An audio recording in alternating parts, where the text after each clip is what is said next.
लखीमपुर खीरी से, जहां सांसद उत्कर्ष वर्मा ने बाढ़ प्रभावित गांवों का किया दौरा। खबर के बारे में विस्तार से जानेंगे, उससे पहले लेंगे एक छोटा सा ब्रेक के बाद जल्द हाजिर होंगे।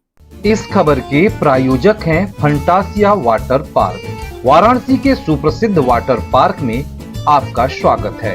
रोमांच और मस्ती की दुनिया में डुबकी लगाएं। ऊंची ऊंची वाटर स्लाइड्स और वेब पुल से रोमांच का अनुभव करें। परिवार संग एक बार अवश्य आएं। ब्रेक के बाद आप सभी का स्वागत है। खबर यूपी के लखीमपुर खीरी से, जहां थाना संपूर्णा नगर क्षेत्र गोविंद नगर में इंडिया गठबंधन के सांसद उत्कर्ष वर्मा ने बाढ़ प्रभावित गांवों का किया दौरा। बाढ़ पीड़ितों की सुनी समस्या, देखे गोविंद नगर से सर्वेश कुमार की रिपोर्ट।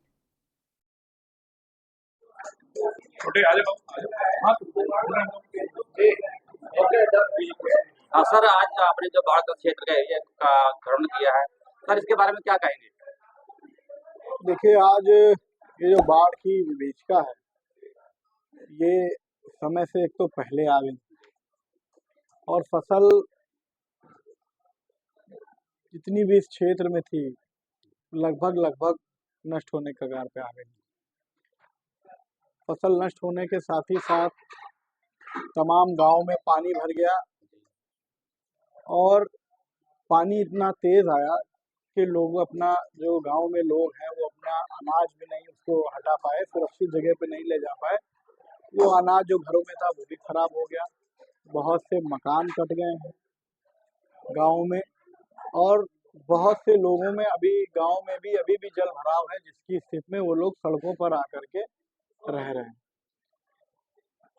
पशुओं के लिए चारे की व्यवस्था नहीं रह गई है, चारा भी कम पड़ रहा है और गांव के आवागमन में भी दिक्कत हो रही है। जल भराव की वजह से बहुत से जो मुख्य रास्ते थे वो भी कट गए हैं, टूट गए हैं।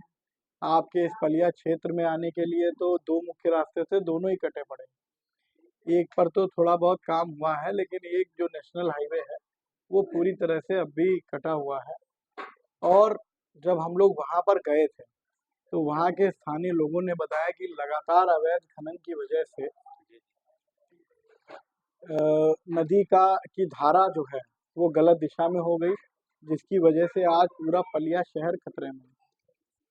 और अवैध खनन इस तरह से हुआ है कि मड पंप लगा करके लोगों ने 70-70 फीट तक खोदने का काम किया, बालू निकाल करके, जिसकी वजह से आज पूरा पलिया ब्लॉक, पलिया शहर खतरे में है। रास्ता भी इसलिए कटा। तो बहुत सारी समस्याएं हैं इस क्षेत्र की।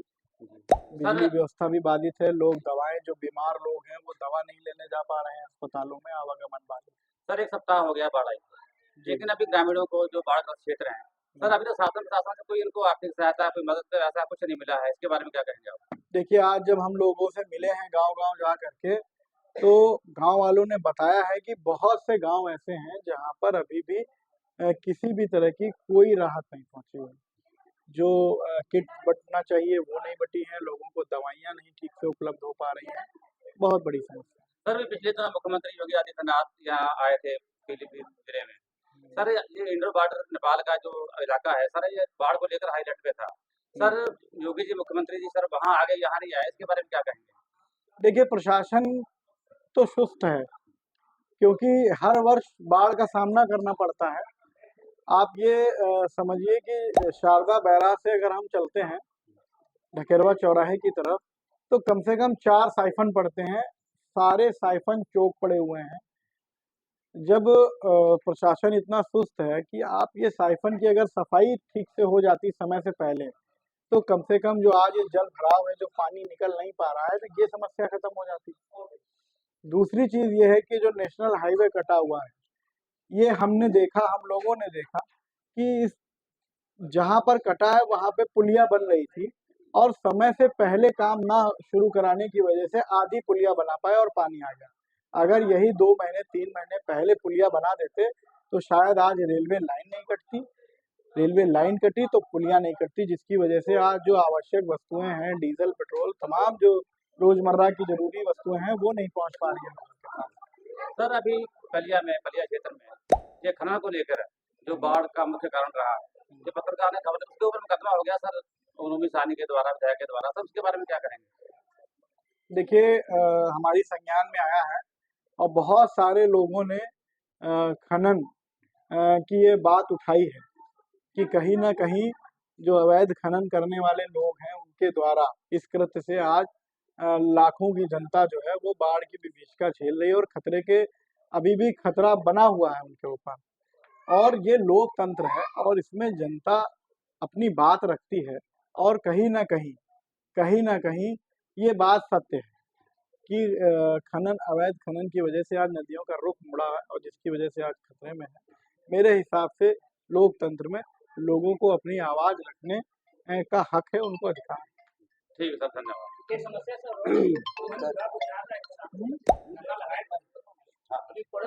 सबसे पहले सर्वे हुआ है बलिया विनायक से रेंजर साहब जानने के लिए कैसे किए उस पर क्या है? देखिए वो मामला अभी हमारी संज्ञान में नहीं है। अगर हमारी संज्ञान में वहाँ के जो भी पीड़ित हैं वो अगर बताएंगे तो उचित फोरम पर उनकी बात करेंगे। एक साल पहले होता गया था वन विभाग खेती करते देखिए ये जो भी समस्याएं हैं वो हम इंदिरा नगर जा करके लोगों से जानकारी ले लेंगे और उसमें जो भी उचित फोरम पर जहां पर भी जिस अधिकारी से भी बात करनी होगी हम वहां पर लोगों की आवाज को पहुंचाएंगे। सर ये बताइए, आप खीरी सांसद हुए थे और ये खीरी पीलीभीत दोनों जिला जो है बाढ़ से ग्रस्त है और लगभग 30-40 सालों से बाढ़ की विभीषिका लोग झेलते हैं। इसका अस्थायी कोई समाधान नहीं हुआ है अभी तक। तो आप सांसद होते हुए अपने दृष्टिकोण से किस प्रकार से इस क्षेत्र को बाढ़ से मुक्ति दिलाने का कार्य करेंगे, इस पर थोड़ा सा। देखिए ये बात आपकी सत्य है कि लगातार हर वर्ष बाढ़ से बहुत बड़ा नुकसान होता है और शासन प्रशासन के द्वारा इसका स्थायी समाधान ढूंढना चाहिए। बड़े दुर्भाग्य की बात है कि पिछली बार इधर 10 सालों से बाढ़ की विभीषिका बढ़ी है लगातार और जो वर्तमान सरकार है 10 वर्षों से लगातार इसकी केंद्र में सरकार चल रही है कि इन लोगों को इस पूरे तमाम कम से कम पूरे तराई की जनपद हैं बॉर्डर से लगे हुए उन सब में हर वर्ष बाढ़ की विभीषिका होती है। इसलिए इसका एक स्थायी निदान एक ढूंढना चाहिए गवर्नमेंट को और गवर्नमेंट को उस पर आगे बढ़ना चाहिए। देखिए हमको क्षेत्र लोगों ने चुना है और हम लोगों ने चुनाव में बाढ़ की समस्या से निजात दिलाने की भी बात रखी थी और लोगों ने आवाज बना के हमें लोकसभा में भेजा है।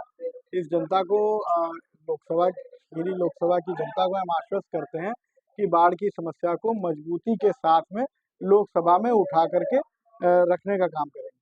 अच्छा सर ये बताइए कि ये बाढ़ पिछले 1 सप्ताह और ये हैदराबाद का जो आपका वादी बता रहे हैं जी, उससे आपका कोई संबंध नहीं, मेरा कोई संबंध नहीं है। मुकदमे में उसने क्या आरोप लगाया है? मुकदमे में उसने रिपोर्ट ये लगाया है, आरोप लगाया है उसने कि वकील साहब ने विधायक जी की छवि को धूमिल करने के लिए एक झूठा प्रचार किया है, जबकि मेरी बात का समर्थन पूरी पलिया विधानसभा के लोग करते हैं, पूरे जिले के लोग करते हैं।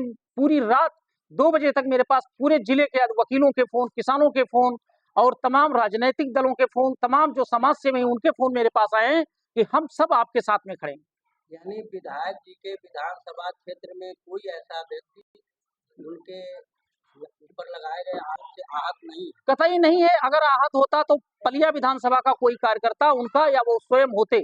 जब उनको कोई भी बंदा हमारे खिलाफ कोई भी कार्यकर्ता नहीं मिला है तो उन्होंने हैदराबाद क्षेत्र से एक रामशरण राठौर को, मुझे तो लगता है कि किराए पर लाए गए होंगे वो, ठीक है, और या फिर अवैध खनन में वो भी शामिल हों। मुझे तो यही लग रहा है कि अवैध खनन में शामिल होंगे। राठौर जी जो रामशरण राठौर पुत्र मिड़ई लाल राठौर और वहां के रहने वाले हैं, थाना हैदराबाद के, उन्होंने शायद इसीलिए मुकदमा लिखाया है मेरे खिलाफ क्योंकि वो अवैध खनन में शामिल होंगे। उनकी भी जांच होनी चाहिए। ठीक, धन्यवाद। आवागमन के लिए बहुत ज़्यादा दिक्कत होती है। हमारा हाथ जोड़ करके विनती है कि अलीशेर वाले रास्ते पे चौराहे पे एक पक्का पुल का निर्माण पल का ग्राम प्रधान या जो भी लोग थे एफआईआर जांच की गई, बोला गया कि एक रोड पे लगभग नुकसान के आधार पे लगभग 36,000 या 16,000 18,000 किसान हुआ सरकार के द्वारा कि मिलेगा। मगर मैं ग्रामवासी को पूछना चाहता हूँ कि क्या वो आपको पैसा मिला क्या जो नुकसान हुआ था धान का किसी को? और मुझे पूर्ण विश्वास है कि इस बार भी लेखपाल खाना पूर्ति करेंगे, आएंगे, जांच करेंगे गन्ना की, धान का ये नुकसान हुआ, बहुत नुकसान हुआ। और महज आपसे ये करबद्ध प्रार्थना है कि वो पैसा इस बार जरूर अवश्य मिलना चाहिए इनको। कि इनका हक है, क्योंकि वो उनका रोजी रोटी खून की कमाई है जो कि चली गई है, नुकसान हुआ है, वो अवश्य मिलना चाहिए सांसद जी। बस इतना करवा देने प्रार्थना है, ये शिकायत थी मेरी, तो किससे दूर करिएगा अधिकारियों से बात करके। धन्यवाद।